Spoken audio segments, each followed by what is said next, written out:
Bismillahirrahmanirrahim. Selanjutnya kita dengarkan pembacaan terjemah dari tafsir Ibnu Katsir surat As-Saff yang berarti barisan. Surat ini surat yang ke-61. Ada 14 ayat, diturunkan di Madinah. Keutamaan surat As-Saff. Imam Ahmad telah meriwayatkan dari Abdullah bin Salam. Ia berkata, kami saling mengingatkan satu peristiwa dulu di saat kami berkata, siapa di antara kalian yang berani menghadap Rasulullah Shallallahu Alaihi Wasallam dan menanyakan amalan apakah yang paling Allah cintai? Tapi tidak seorang pun dari kami yang berdiri. Maka Rasulullah Shallallahu Alaihi Wasallam mengutus seorang laki-laki kepada kami. Kami pun berkumpul dan dia membacakan kepada kami surat-surat ini, yakni surat As-Saff semuanya. Demikian yang diriwayatkan oleh Imam Ahmad. Bismillahirrahmanirrahim. Dengan menyebut nama Allah yang Maha Pemurah lagi Maha Penyayang. Ayat pertama.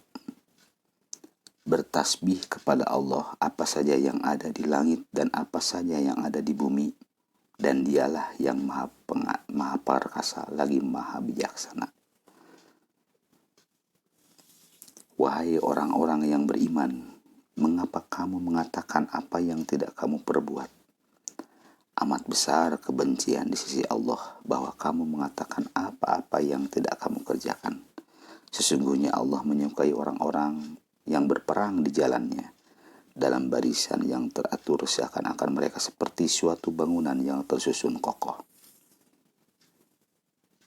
As-Saff dari 1 sampai 4. Celaan untuk orang yang berkata namun tidak melaksanakannya. Allahu Akbar. Tafsir tentang firman-Nya. Bertasbih kepada Allah apa saja yang ada di langit dan apa saja yang ada di bumi, dan dialah yang maha perkasa lagi maha bijaksana. Telah banyak disebutkan sebelumnya sehingga tidak perlu diulang kembali. Firman Allah, hai orang-orang yang beriman, mengapa kamu mengatakan apa yang tidak kamu perbuat? Ini merupakan pengingkaran Allah terhadap orang yang membuat janji atau mengatakan sesuatu dan tidak melaksanakannya. Oleh karena itu di antara ulama salaf ada yang menjadikan ayat ini sebagai dalil bahwa memenuhi janji itu wajib secara mutlak, baik janji tersebut mengakibatkan hukuman bagi yang berjanji ataupun tidak. Mereka juga beralasan dengan hadis yang tercatat dalam As-Sahihain di mana Rasulullah Shallallahu Alaihi Wasallam bersabda, tanda-tanda orang munafik itu ada 3. Bila berjanji dia ingkar, bila berkata dia dusta, dan bila dipercaya dia khianat. Dalam hadis lain dalam kitab As-Sahih disebutkan, ada 4 perkara yang apabila semuanya ada pada diri seseorang maka ia menjadi munafik tulen. Dan barang siapa salah satunya ada padanya maka dikatakan ia memiliki satu ciri dari orang munafik hingga dia meninggalkannya. Di antaranya beliau menyebutkan pengingkaran janji. Alhamdulillah, kami telah menjelaskan kedua hadis ini secara panjang lebar pada permulaan kitab Sahih Al-Bukhari. Oleh karena itu, Allah menegaskan pengingkaran terhadap mereka dengan firman-Nya. Amat besar kebencian di sisi Allah bahwa kamu mengatakan apa-apa yang tidak kamu kerjakan. Diriwayatkan oleh Imam Ahmad dan Abu Dawud dari Abdullah bin Amr bin Rabi'ah. Ia berkata, ketika saya masih kecil, Rasulullah Shallallahu Alaihi Wasallam datang kepada kami. Maka saya pun pergi untuk bermain. Ibuku berkata, wahai Abdullah, kesinilah, nanti ibu beri sesuatu. Rasulullah Shallallahu Alaihi Wasallam bersabda kepadanya, apa yang ingin kamu berikan? Dia berkata, kurma. Beliau bersabda, ketahuilah seandainya kamu tidak memberikannya, maka kamu telah berdusta. Allahu Akbar. Muqatil bin Hayyan berkata, orang-orang yang beriman berkata seandainya kami tahu amalan yang apa yang paling Allah cintai, niscaya kami akan melakukannya. Maka Allah menunjukkan kepada mereka amal yang paling dicintai Allah dalam firman-Nya, sesungguhnya Allah menyukai orang-orang yang berperang di jalannya dalam barisan yang teratur. Allah telah menjelaskannya kepada mereka dan Allah uji mereka dengan peperangan Uhud. Mereka pun lari kocar-kacir meninggalkan Nabi Shallallahu Alaihi Wasallam. Tentang hal ini maka Allah menurunkan ayat, hai orang-orang yang beriman, mengapa kamu mengatakan apa yang tidak kamu perbuat? Padahal Allah telah berfirman bahwa orang yang paling dicintai di antara kalian adalah yang berperang di jalanku. Di antara para ulama juga ada yang berkata ayat ini diturunkan berkenaan dengan peperangan. Seseorang laki-laki mengatakan bahwa dirinya telah berperang, padahal dia tidak melakukannya. Ia mengatakan bahwa dirinya telah menikah musuh, padahal ia tidak melakukannya. Ia katakan bahwa dirinya telah bersabar, tetapi ia tidak melakukannya. Qatadah dan Adahak berkata, ayat ini turun untuk mencela kaum yang mengaku telah menghunuskan pedang, telah menikam, dan telah melakukan ini dan itu dalam peperangan, padahal mereka tidak melakukannya. Tentang firman Allah, sesungguhnya Allah menyukai orang-orang yang berperang di jalannya dalam barisan yang teratur. Sa'id bin Jubair berkata, dahulu Rasulullah Shallallahu Alaihi Wasallam tidak berperang melawan musuh kecuali dalam barisan yang teratur. Dan ini adalah pendidikan yang diberikan oleh Allah kepada kaum mukminin. Firman-Nya, seakan-akan mereka seperti suatu bangunan yang tersusun kokoh, yakni dalam barisan perang, satu dengan yang lainnya rapat. Muqatil bin Hayyan berkata, menempel satu sama lain.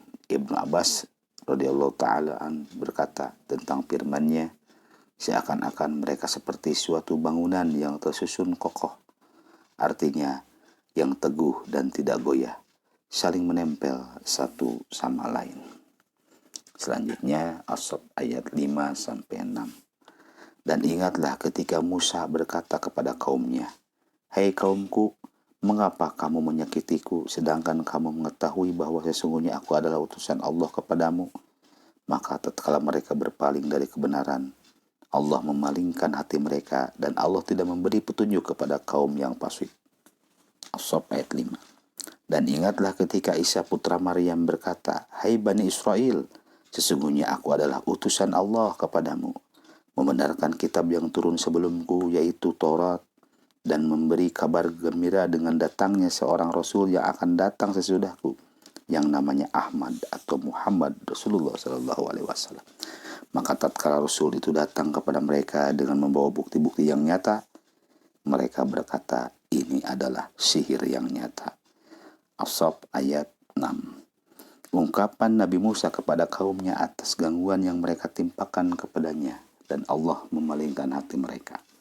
Allah mengabarkan tentang hamba dan Rasulnya, yaitu Kalimullah Musa bin Imran radhiyallahu ta'ala anhu, bahwa dia telah berkata kepada kaumnya, mengapa kamu menyakitiku sedangkan kamu mengetahui bahwa sesungguhnya aku adalah utusan Allah kepadamu?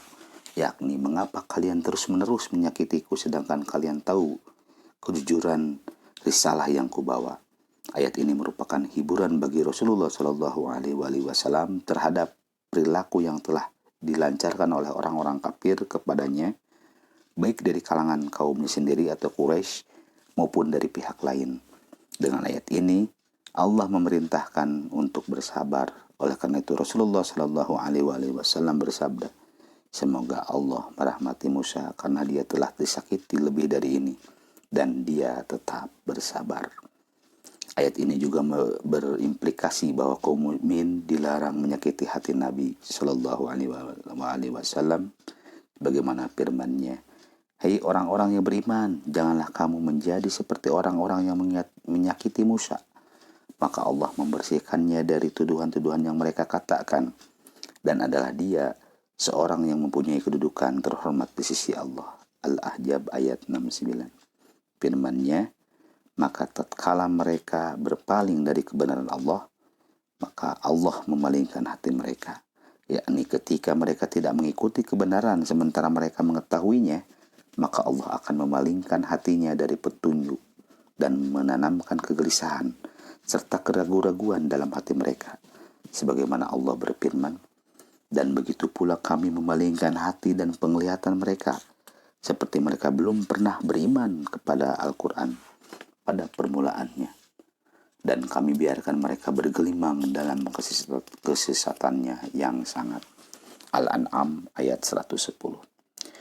Juga seperti firman Allah, dan barang siapa yang menentang Rasul sesudah jelas kebenaran baginya dan mengikuti jalan yang bukan jalan orang-orang mukmin, kami biarkan ia leluasa terhadap kesesatan yang telah dikuasainya itu, dan kami masukkan ia ke dalam jahanam, dan jahanam itu seburuk-buruk tempat kembali. An-Nisa ayat 115. Oleh karena itu, dalam ayat ini Allah Subhanahu wa taala berfirman, dan Allah tidak memberi petunjuk kepada kaum yang fasik.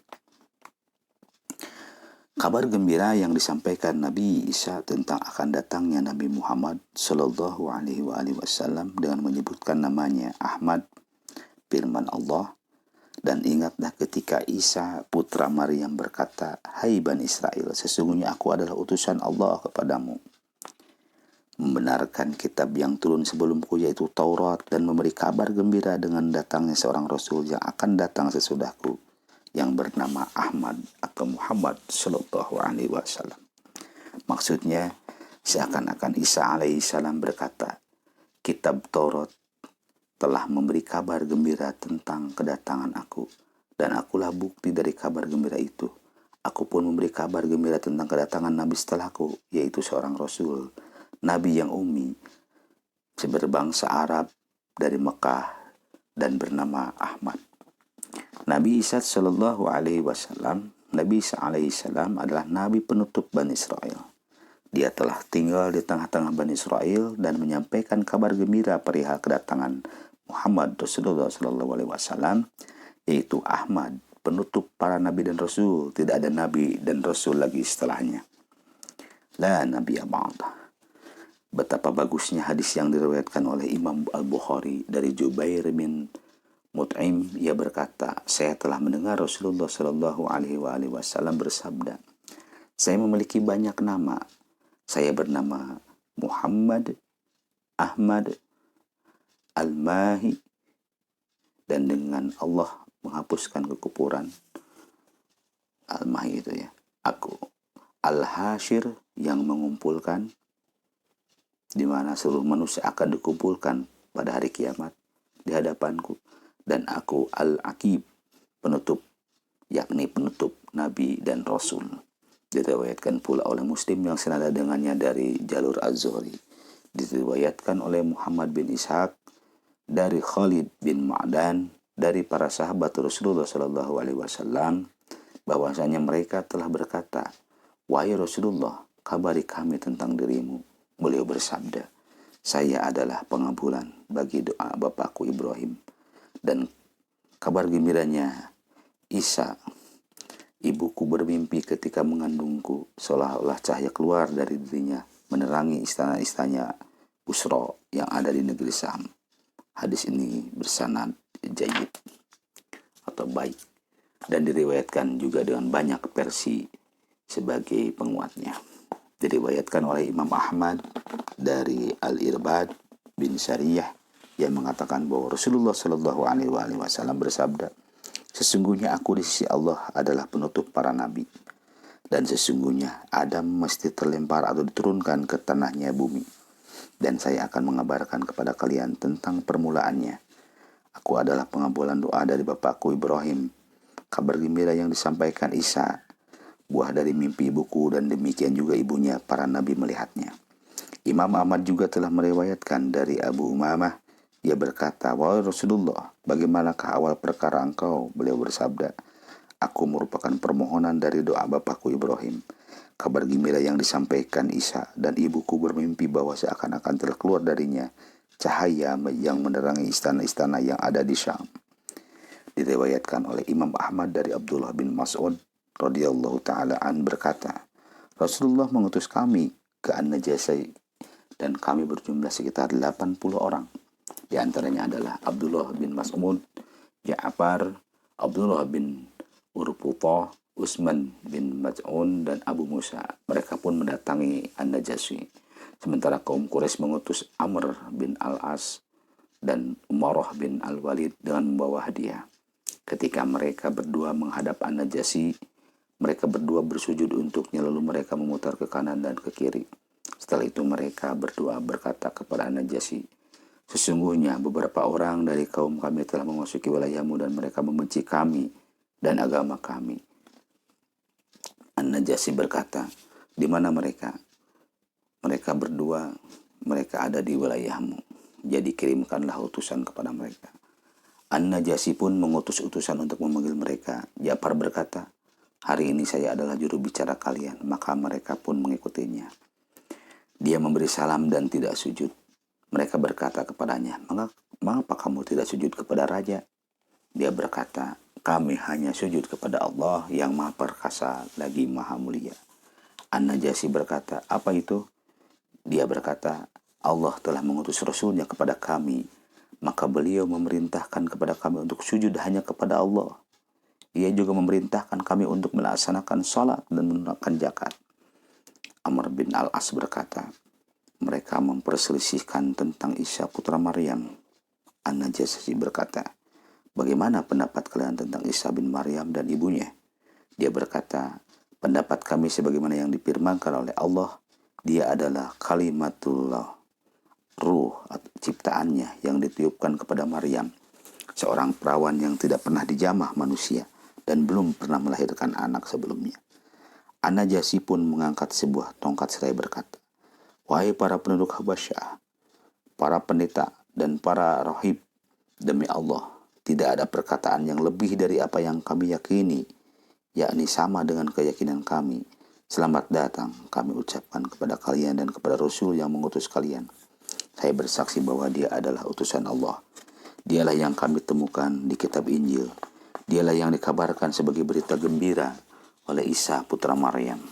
Tinggallah dimanapun yang kalian inginkan di negeri kami ini. Demi Allah, seandainya saya bukan seorang raja yang sedang mengatur kerajaan, niscaya saya akan mendatanginya bagi saya membawakan kedua sendalnya dan membantunya untuk berwudu. An-Najasyi memerintahkan untuk mengembalikan hadiah kedua orang Quraisy itu. Kemudian Abdullah bin Mas'ud bergegas pergi hingga tiba di wilayah Badar. Dan disebutkan bahwa Rasulullah SAW telah memohonkan ampun untuk An-Najasyi ketika sampai kepada beliau berita kematiannya.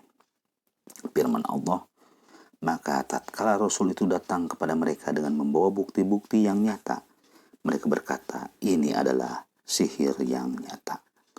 Ibnu Jurayj dan Ibnu Jarir berkata, maka tatkala Rasul itu datang kepada mereka, yakni ketika telah datang Ahmad, orang yang telah diberitakan kedatangannya sejak dahulu, yang telah diagungkan perkaranya dengan membawa bukti-bukti, maka orang-orang kafir dan yang menyelisihinya berkata, ini adalah sihir yang nyata.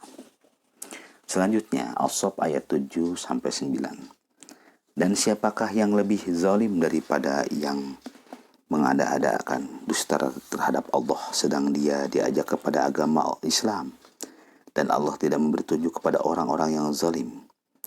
Mereka hendak memadamkan cahaya agama Allah dengan mulut ucapan-ucapan mereka, dan Allah tetap menyempurnakan cahayanya meskipun orang-orang kafir benci. Dialah yang mengutus Rasulnya dengan membawa petunjuk dan agama yang benar agar dia memenangkannya di atas segala agama-agama meskipun orang-orang musyrik benci. Al-Quran Surat As-Saff ayat 7-9. Penjelasan tentang orang-orang yang paling zalim, kabar gembira yang akan disempurnakannya cahaya Islam dan kemenangannya atas seluruh agama. Firman Allah, dan siapakah yang lebih zalim daripada orang yang mengada-adakan dusta terhadap Allah sedang dia diajak kepada agama Islam? Yakni tidak ada orang yang paling zalim daripada orang-orang yang berdusta kepada Allah dan menjadikan untuknya tandingan atau sekutu, sedangkan dia sendiri diajak untuk mentauhidkan Allah dan mengikhlaskan amalan untuknya. Oleh karena itu Allah berfirman, dan Allah tidak memberi petunjuk kepada orang-orang yang zalim. Kemudian Allah Subhanahu wa Ta'ala berfirman, mereka hendak memadamkan cahaya agama Allah dengan mulut ucapan-ucapan mereka, yakni mereka berusaha menolak kebenaran dengan kebatilan. Perumpamaan mereka seperti orang yang ingin memadamkan cahaya matahari dengan mulutnya, dan kedua-duanya adalah mustahil. Oleh karena itu Allah berfirman, dan Allah tetap menyempurnakan cahayanya meskipun orang-orang kafir benci. Dialah yang mengutus Rasulnya dengan membawa petunjuk dan agama yang benar, agar dia memenangkannya di atas segala agama-agama meskipun orang-orang musyrik benci. Penjelasan tentang kedua ayat ini telah berlalu pada penafsiran surat At-Taubah, yakni ayat 33. Miliknya segala pujian dan anugerah. Selanjutnya As-Saff ayat 10-13. Hai orang-orang yang beriman, sukakah kamu aku tunjukkan suatu perniagaan yang dapat menyelamatkan kamu dari azab yang pedih, yaitu kamu beriman kepada Allah dan Rasul-Nya dan berjihad di jalan Allah dengan harta dan jiwamu. Itulah yang lebih baik bagi kamu jika kamu mengetahui.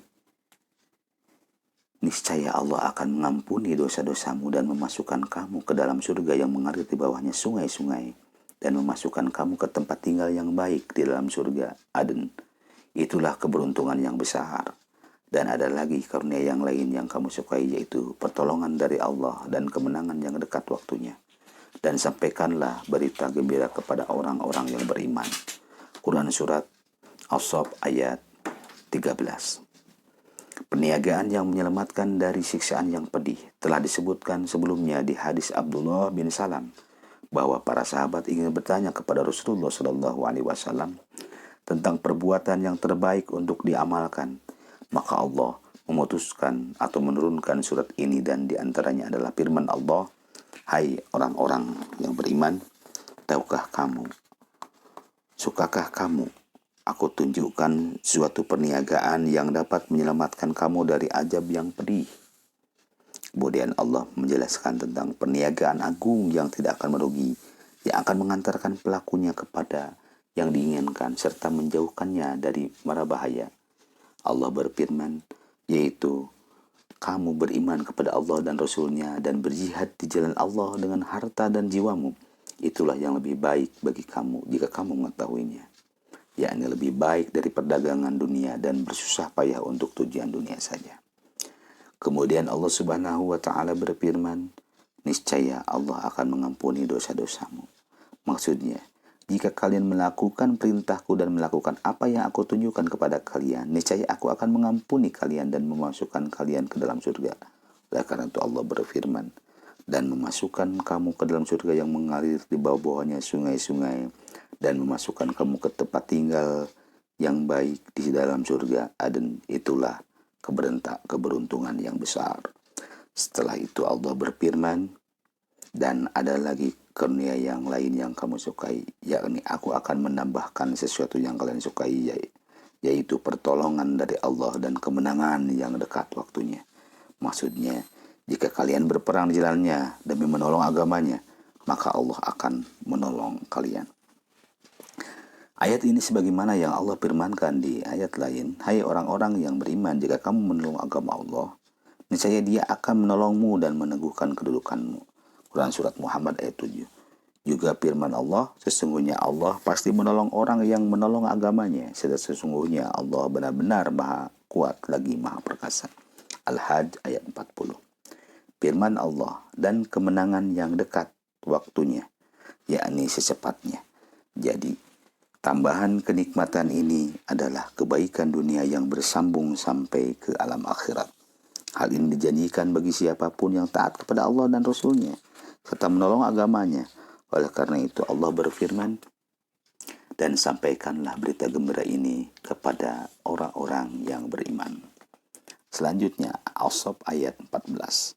Hai orang-orang yang beriman, jadilah kamu penolong-penolong agama Allah, sebagaimana Isa putra Maryam telah berkata kepada pengikut-pengikutnya yang setia, siapakah yang akan menjadi penolong-penolongku untuk menegakkan agama Allah? Pengikutnya yang setia ini berkata, kamilah penolong-penolong agama Allah. Lalu segolongan dari Bani Israel beriman dan segolongan orang lain kafir. Maka kami berikan kekuatan kepada orang-orang yang beriman terhadap musuh-musuh mereka. Lalu mereka menjadi orang-orang yang menang. Quran Surat As-Saff ayat 14. Kaum muslimin adalah penolong agama Allah dalam setiap keadaan. Allah memerintahkan hamba-hambanya yang mukmin untuk menjadi penolong agama Allah di setiap keadaannya. Perkataannya, perbuatannya, jiwa dan harta bendanya.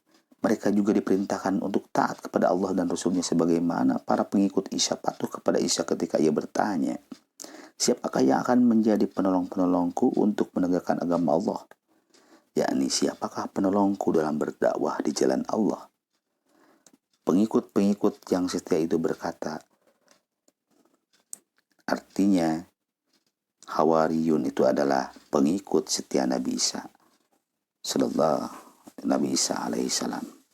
Mereka berkata, Nahnu ansarullah, kamilah penolong-penolong agama Allah.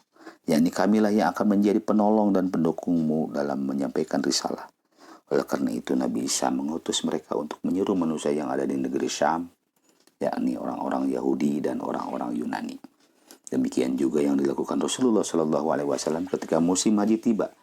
Beliau bersabda, siapakah yang akan menolongku sehingga aku mampu menyampaikan risalah Rabbku karena kaum Quraisy telah menentangku untuk melakukannya.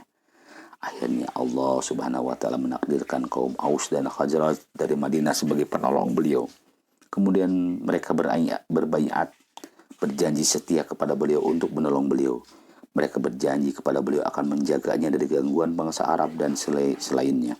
Jika beliau berhijrah kepada mereka, maka ketika Rasulullah SAW datang ke Madinah membawa para sahabatnya, mereka pun melaksanakan janji mereka. Oleh karena itu Allah dan Rasulnya menamakan mereka dengan nama Al-Ansar atau penolong. Satu golongan dari Bani Israel beriman kepada Isa alaihissalam dan golongan yang lain ingkar kepadanya. Firman Allah Subhanahu wa taala, lalu segolongan dari Bani Israel beriman dan segolongan yang lain kafir. Maksudnya ketika Isa putra Maryam menyampaikan risalah Allah kepada kaumnya dengan dibantu oleh orang-orang yang setia kepada beliau, maka sebagian dari Bani Israel ada yang mendapatkan petunjuk dan sebagian yang lain tersesat. Mereka mengingkari kenabiannya serta menuduh Nabi Isa dan ibunya dengan tuduhan-tuduhan yang keji. Mereka adalah kaum Yahudi. Semoga terus-menerus dilaknat Allah sampai hari kiamat. Sebagian dari orang-orang yang mengikutinya ada yang berlebih-lebihan sampai mengangkat posisinya lebih dari kedudukannya sebagai nabi. Sehingga mereka terpecah menjadi beberapa kelompok. Di antara mereka ada yang menyatakan bahwa Isa adalah anak Allah. Sebagian lain mengatakan ia salah satu dari Trinitas, Bapa, Anak, dan Roh Kudus. Dan di antara mereka ada juga yang menganggapnya sebagai Tuhan. Semua pendapat ini telah dijelaskan secara rinci di surat An-Nisa, yakni An-Nisa ayat 171. Allah menolong golongan yang beriman. Firman-Nya, maka kami berikan kekuatan kepada orang-orang yang beriman terhadap musuh-musuh mereka, yakni kami menolong mereka dari kelompok-kelompok Nasrani yang memusuhi mereka. Lalu mereka menjadi orang-orang yang menang, yakni terhadap musuh-musuhnya. Kemenangan yang demikian itu adalah dengan diutusnya Nabi Muhammad Rasulullah Sallallahu Alaihi Wasallam. Sebagaimana hadis yang diriwayatkan oleh Imam Abu Ja'far bin Jarir dari Ibnu Abbas radhiyallahu ta'alaan yang berkata, ketika Allah hendak mengangkat Isa ke langit, Isa pergi menemui para sahabatnya yang pada saat itu berjumlah 12 orang di suatu rumah. Ia berkata, sesungguhnya di antara kalian ada yang akan kufur kepadaku 12 kali setelah beriman kepadaku. Kemudian dia berkata, barang siapa di antara kalian bersedia dimiripkan denganku, lalu dibunuh, maka ia akan memperoleh derajat yang sama denganku. Seorang remaja termuda di antara mereka bangkit seraya berkata, saya. Isa berkata kepadanya, duduklah. Kemudian Isa kembali menawarkannya kepada mereka dan remaja itu kembali bangkit berkata. Isa berkata kepadanya, duduklah. Kemudian Isa kembali menawarkannya kepada mereka dan remaja itu kembali bangkit seraya berkata, saya. Maka Isa pun berkata, ya kamulah orangnya. Maka ia pun dimiripkan dengan Isa, sedangkan Isa alaihi salam diangkat ke langit melalui celah rumah tersebut. Kemudian datanglah orang-orang Yahudi yang mencari Nabi Isa. Mereka menangkap orang yang diserupakan dengannya. Lalu mereka membunuh dan menyalibnya. Dan kafirlah sebagian dari mereka sebanyak 12 kali setelah sebelumnya mereka beriman kepada Nabi Isa alaihi wassalatu wassalam. Mereka berpecah menjadi 3 golongan. Pertama, golongan yang mengatakan bahwa Isa adalah Allah yang berada sementara di antara mereka dengan sekendaknya, kemudian naik ke atas langit. Mereka adalah golongan Al-Ya'qubiyah. Yang kedua, golongan yang berpendapat bahwa dahulu anak Allah bersama mereka dengan sekendak Allah subhanahu wa ta'ala, kemudian Allah mengangkatnya ke sisinya. Mereka adalah golongan Al-Nasturiyah. Yang ketiga, golongan yang mengatakan bahwa dahulu hamba Allah dan Rasulnya bersama mereka, kemudian Allah mengangkat ke sisinya. Mereka inilah kaum muslimin. Kedua golongan kafir itu menindas dan membunuh golongan orang muslim sehingga Islam senantiasa terus menerus pudar hingga Allah mengutus Muhammad Rasulullah sallallahu alaihi wasallam. Lalu segolongan dari Bani Israel beriman dan segolongan yang lain kafir. Maksudnya, kelompok-kelompok yang kafir adalah sebagian besar dari kalangan bangsa Israel. Sedangkan yang beriman adalah kelompok yang beriman dari kalangan mereka pada zaman Nabi Isa. Allah subhanahu wa ta'ala berfirman, maka kami akan berikan kekuatan kepada orang-orang yang beriman terhadap musuh-musuh mereka. Lalu mereka menjadi orang-orang yang menang. Yang demikian sudah adalah dengan menangnya agama Muhammad Rasulullah SAW terhadap agama-agama kafir. Demikianlah penafsiran yang tertuang dalam kitab tafsir beliau, Tafsir At-Tabari, ketika menjelaskan ayat ini. Demikian pula yang diriwayatkan oleh Imam An-Nasa'i dalam kitab Sunannya pada pembahasan tafsir ayat ini. Maka umat Nabi Muhammad Rasulullah SAW akan selalu membela kebenaran hingga hari kiamat, hingga orang terakhir dari mereka memerangi Dajjal bersama Nabi Isa alaihi wassalam, sebagaimana yang disebutkan dalam hadis-hadis sahih. Wallahu a'lam. Sekian tafsir surat As-Saff. Walhamdulillah Rabbil Alamin.